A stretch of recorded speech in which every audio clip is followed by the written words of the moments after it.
And a special hello and welcome to Taranaki Talk. I'm your host, Brian Vicker. It's my pleasure to welcome in the studio Kevin D. Moore, a man that's been arousing quite a bit of media publicity in the last few weeks. Feature article in the January 17 edition of this fine publication, the North Taranaki Midweek. Also the author of two books, Burn, Baby Burn, which I enjoyed having a perusal of about a week ago in the library, and a book that I'm looking forward to reading here, The Thinking Person's New Zealand Guide to Surviving the Future.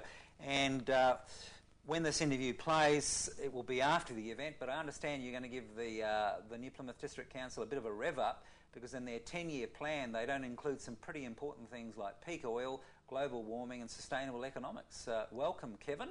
Yes, hello, Brian. You're a man on a mission. I am indeed. In fact, I have never felt stronger mentally, I would say, than I do at the moment. Yeah. The old body's getting a little bit worn out. Just briefly, what's your beef with the 10-year plan in regard to the New Plymouth District Council, and why have you made an appointment to speak to them for 20 minutes about their flawed, inadequate 10-year plan, and yet it's something they've taken so much pride in?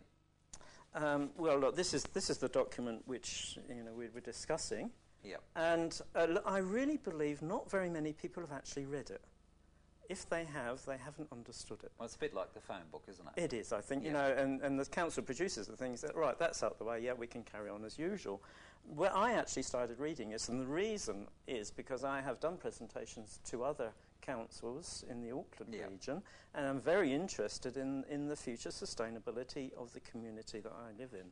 Mm-hmm. And just as background, I lived in New Plymouth a number of years ago, and I have returned here with the particular intention of living my last years on this planet in Taranaki. Yeah. So it's very important to me that this has a good, sustainable future. Yeah. So there's some real deficiencies. Well, of course, when I examined this, I found that there's all sorts of stuff about tourism and sustainability, but not a mention of the key issues which are going to determine the future, which are global warming and peak oil. Right. Not one mention of either issue, and those are the things that are going to determine Kevin, the future. just before we progress, obviously you've authored two books. You have an interesting CV, and you can speak with some authority, and you have pretty good credentials. In less than 40 seconds, your credentials, why are you given some authority to speak on this subject? I mean, who are you? Well, I did a degree in pure chemistry in England. Yes. So I've got a BSc Honours in chemistry. Subsequently, I did a postgraduate course in industrial technology. Mm-hmm. I've worked in industry, in tanning industry and fertiliser industry. I've also spent a number of years in teaching. Mm-hmm. I've travelled fairly broadly. I've been to Taiwan, spent time in Taiwan and Britain and Australia.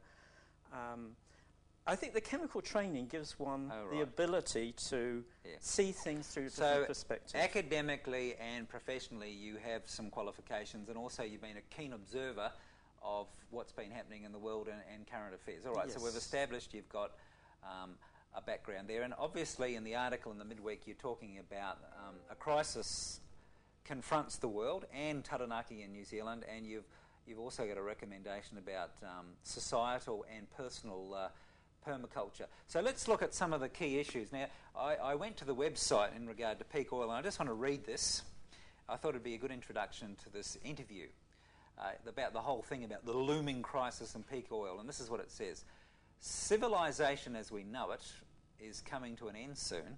This is not the wacky proclamation of a doomsday cult, apocalypse, Bible prophecy sect or conspiracy theory society.